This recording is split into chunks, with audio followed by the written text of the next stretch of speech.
नहीं जाना उनके बारे में। हाँ बारे में हो ई बार नहीं, उनके विषय में कहा जाता है जीत के पहले कभी भी जीत की खुशी नहीं मनानी चाहिए। बुझे भैया? अब पता लगा है बस जीतने वाला ही। और वहीं पे थोड़ा देर खरगोश और कछुए वाली कहानी पे आप लोग देखे होगा, पढ़े होगा। खरगोश को तो घमंड था कि मैं जीत जाऊंगा और सो गया। इसीलिए कहा जाता है कि जीत के पहले कभी भी जीत की तैयारी नहीं करनी चाहिए, जश्न नहीं मनाना चाहिए। जब तक वीर जिंदा है तब तक वीर जहाँ जाते हैं अपना रास्ता स्वयं चुनते हैं, या तो रास्ते को झुकना पड़ता है, सिंध को पीछे हटना पड़ता है यदि वीर चाह ले तो। अच्छा पहले के लोग अपने बात पे बड़ा चिकन, पहले के काका दादा है मतलब कि अगर जवन बात कह रहे कि हाँ ठीक बा इतने पे हम आई के मिल ले, इतने पे हम आके काम कर दे। अरे तो जाने ला वो चला जाए अपने पानी खाते, कौन पानी? इज्जत वाला पानी, नहीं समझा पिए वाला।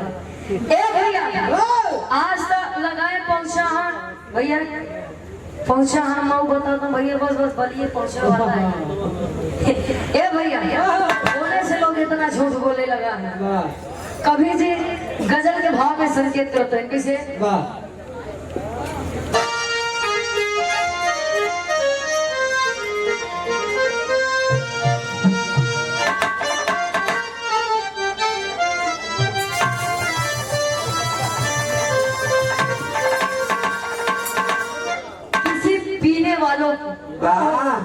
पीने वाले की दावत लगी है, सब कुछ हमें आ जाता है भले ऐसे होता है। अब बात दावत मिली है पीने की। अच्छा पहले के लोग महुआ खाते रहे, अब वाले महुआ पियत बाटे।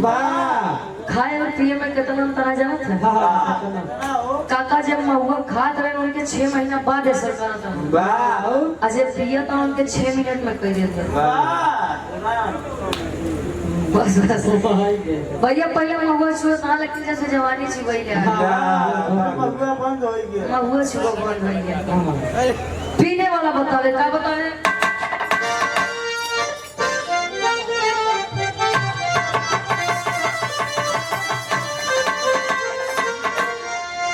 अरे आज पीने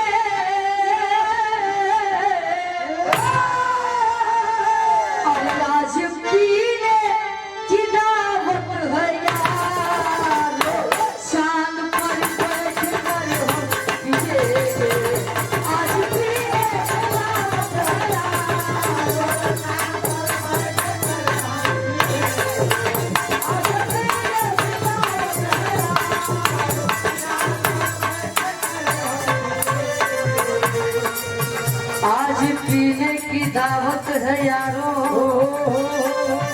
चांद पर बैठ कर हम पिएंगे उनकी जुल्फों,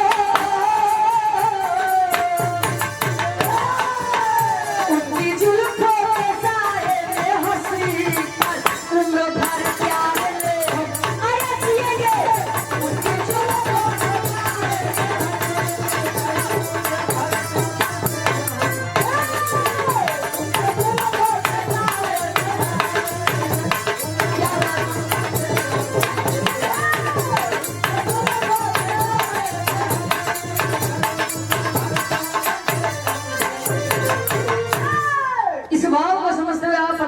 के छोटे भाई हैं अक्षर